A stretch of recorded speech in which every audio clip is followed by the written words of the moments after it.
এটা কোনো সাধারণ জেলো ডেজার্ট পুডিং নয়, বরং খুব স্পেশালভাবে তৈরি করা একটি ডেজার্ট। ঈদে যদি স্পেশাল কোনো মিষ্টি খাবার ডাইনিং টেবিলে রাখতে চান, তাহলে এই ডেজার্টটি করতে পারেন। এই পুডিংটির স্বাদ একেবারেই অন্য লেভেলের। একবার বাসায় করলেই বুঝবেন। তাহলে চলুন বিসমিল্লা করে শুরু করা যাক। এর জন্য প্রয়োজন হবে জেলো পাউডার। এখানে আমি স্ট্রবেরি জেলো পাউডারটা নিয়েছি। এটা কিভাবে তৈরি করবেন প্যাকেটের গায়ে ইনস্ট্রাকশন দেয়া আছে। এটার ভিতরে 50 গ্রাম জেলো পাউডার থাকে। আমি একটি প্যানে নিয়ে নিলাম, আর 50 গ্রাম জেলো পাউডারের জন্য এখানে ইনস্ট্রাকশনে লেখা আছে 1 কাপ পানি। তবে 1 কাপ পানি কখনোই দিবেন না, আপনারা হাফ কাপ অথবা পৌনে 1 কাপ পানি এখানে দিবেন।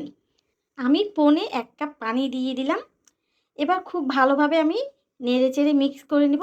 1 কাপ পানি দিয়ে যদি করেন তাহলে জেলোগুলো কিন্তু সহজে সেট হবে না। আর যদি 1 কাপ পানি দিয়ে করতে চান তাহলে এই যে দেখেন আগার আগার পাউডার হাফ চা চামচ দিয়ে দিবেন, তাহলে একদম পারফেক্ট হবে জেলোগুলো। এবার আমি চুলায় বসিয়ে দেব প্যানটা। এখন কিন্তু এই জেলোটা ফুটানোর কোনো প্রয়োজন নেই, বলক আসার প্রয়োজন নেই, জাস্ট একটু গরম হলেই কিন্তু হয়ে যাবে।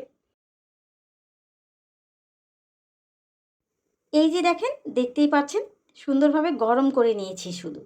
এবার যে পাত্রে সেট করব সেখানে সাথে সাথে ঢেলে দিতে হবে, গরম অবস্থায় ঢেলে দিতে হবে কিন্তু। এবার রুম টেম্পারেচারে রেখে একটু ঠান্ডা করে নিব, তারপরে ফ্রিজের নর্মাল চেম্বারে রেখে দেব। এবার আরও একটি ফ্লেভারের আমি জেলো পাউডার নিয়েছি, এটা হয়েছে ম্যাঙ্গো ফ্লেভার। আপনারা বানানা, পাইনঅ্যাপেল, অরেঞ্জ যেটাই হাতের কাছে পাবেন সেটা দিয়েই করতে পারবেন। একই পদ্ধতিতে এটাও 50 গ্রাম আছে। একই পদ্ধতিতে পৌনে 1 কাপ পানি দিব, তারপরে চুলায় ভালোভাবে একটু গরম করে নিব। নিয়ে যে পাত্রে আমি জেলোগুলো সেট করব সেখানে গরম অবস্থায় ঢেলে দেব। এই যে দেখেন, এটা কিন্তু আর আমি চুলায় আপনাদেরকে দেখালাম না, সরাসরি চুলা থেকে গরম করেই আমি ঢেলে ঢেলে দিলাম। এবার এটাও ঠান্ডা করে ফ্রিজে রেখে দেব। এই যে দেখেন আমার ফ্রিজে রাখার 1 ঘন্টার মতন হয়ে গেছে। 1 ঘন্টা পর আমি ফিরে আসলাম। জেলোগুলো খুব সুন্দরভাবে সেট হয়ে গেছে। এবার আমি ছোট ছোট কিউব করে কেটে নিচ্ছি। শেলিস কিচেন বিডি চ্যানেল ও পেজে বেশ কিছু ডেজার্ট রেসিপি দেওয়া আছে। ডেসক্রিপশন বক্সে লিঙ্কগুলো দেওয়া থাকবে, আপনারা চাইলে দেখে নিতে পারেন। আপনারা যারা ইউটিউব থেকে দেখছেন, আপনাদের কাছে বিশেষ অনুরোধ থাকবে, আমার রেসিপিটি যদি আপনাদের কাছে ভালো লেগে থাকে তাহলে প্লিজ রেসিপিটি একটু কষ্ট করে ফ্যামিলি ফ্রেন্ডসদের সাথে শেয়ার করে দেবেন। আর যারা ফেসবুক থেকে দেখছেন পেজটিতে একটি লাইক ফলো দিয়ে পাশে থাকবেন। এবার আমি যে পাত্রে পুডিংটি সেট করব সেখানে জেলোগুলো দিয়ে দিব। 2 কালারের জেলোটাই দিয়ে দেব। আর দেখেন জেলোগুলো মাশাল্লাহ কতটা জিগলি হয়েছে, একদম নরম তুলতুলে হয়েছে। এটা কিন্তু অবশ্যই ভালোভাবে সেট করে রেডি করে রেখে দিতে হবে আর কি। এবার আমি মালাইটা রেডি করব। মালাইয়ের জন্য এখানে ফুটানো দুধ নিয়েছি, এখানে আমি 3 কাপ। দুধটা কিন্তু আমি আগে থেকে ফুটিয়ে নিয়েছি। এবার দিয়ে দেব 3 কাপ দুধের জন্য 3 টেবিল চামচ গুঁড়া দুধ। আমি যা যা উপকরণ ব্যবহার করব সবগুলো কিন্তু আপনাদেরকে করতেই হবে। গুঁড়া দুধটা খুব ভালোভাবে মিশিয়ে নিব, এই জন্যই কিন্তু এই ডেজার্টটা একটু স্পেশাল। এবার দিয়ে দেবো এখানে মিষ্টির জন্য দিতে হবে হাফ কাপ কনডেন্স মিল্ক। আপনারা যদি মিষ্টি কম বেশি খেতে চান সেক্ষেত্রে কনডেন্স মিল্ক কম বেশি করে নিতে পারেন। আপনারা যদি এখানে চিনিটা ব্যবহার করতে চান সেক্ষেত্রেও করতে পারবেন, তবে চিনি দেওয়ার সাথে সাথে কিন্তু দুধটা পাতলা হয়ে যাবে। এবার এখানে আগার আগার 2 চা চামচ দিতে হবে। আমি সবসময় এই আগার আগারটাই ব্যবহার করি। 2 চা চামচ দিয়ে দেবো। তবে যে পরিমাণ দুধ এখানে 1 চা চামচ দিলেই কিন্তু জেলোটা সেট হয়ে যাবে, মানে পুডিংটা সেট হয়ে যাবে। কিন্তু কেন আমি 2 চামচ দিচ্ছি সেটাও আমি আপনাদেরকে বলে দেব।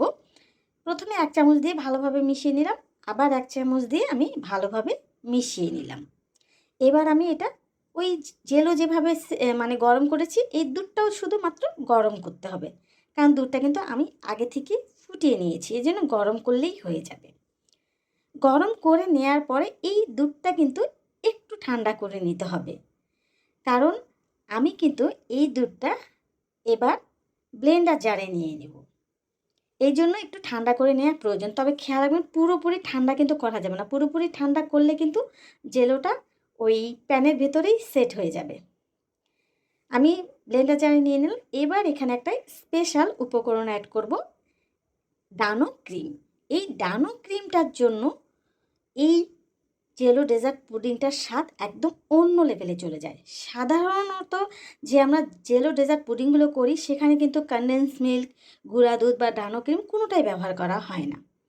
এখানে এই 3টা উপকরণের জন্যই এই ডেজার্টটা একটু স্পেশাল। এবার জাস্ট আমি একটু ব্লেন্ড করে নেব। এবার বলে আপনারা অনেকেই বলতে পারেন যে গরম দুধ ব্লেন্ডার জারে কেন দিয়েছি? আসলে এটা রিক্সি হয়ে যায়, কিন্তু আপনারা চাইলে হ্যান্ড উইক্সের সাহায্যেও কিন্তু ভালোভাবে মিক্স করে নিতে পারেন। আর এটা যদি ব্লেন্ডার জারে একটু ব্লেন্ড করে নেওয়া হয় তাহলে কি হয়, অনেক ফ্লাপি হয় দুধটা। আর তখন পুডিংটা খেতেও অনেক ফ্লাপিনেস থাকে, পুডিংটার ভিতর অনেক ফ্লাপিনেস থাকে আর কি। এই যে দেখেন পুডিংটা আমি 6 থেকে 7 ঘন্টার মতন ফ্রিজে রেখে দিয়েছিলাম, নর্মাল চেম্বারে আর কি। আমি 2 চা চামচ আগার আগার কেন ব্যবহার করেছি? শুধুমাত্র এই ডানো ক্রিমটার জন্য।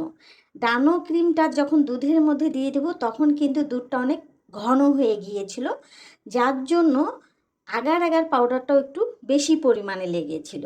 এটা আপনারা একটু খেয়াল রাখবেন, আমি এটা আপনাদেরকে বলে দিলাম।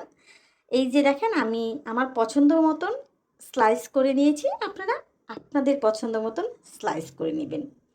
বিশ্বাস করেন এই ডেজার্টটা খেতে এত এত পরিমাণে মজা হয়। প্লিজ একবার ঈদে কিন্তু ট্রাই করবেন। ঈদে তো আপনারা অনেক কিছুই স্পেশাল তৈরি করেন, এটা কিন্তু একবার তৈরি করে দেখবেন।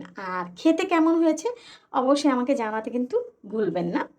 এটা কিন্তু ছোট বড় সবাই অনেক অনেক বেশি পছন্দ করবে। আজকে তাহলে এই পর্যন্ত। সবাই ভালো থাকবেন, সুস্থ থাকবেন, নিরাপদে থাকবেন।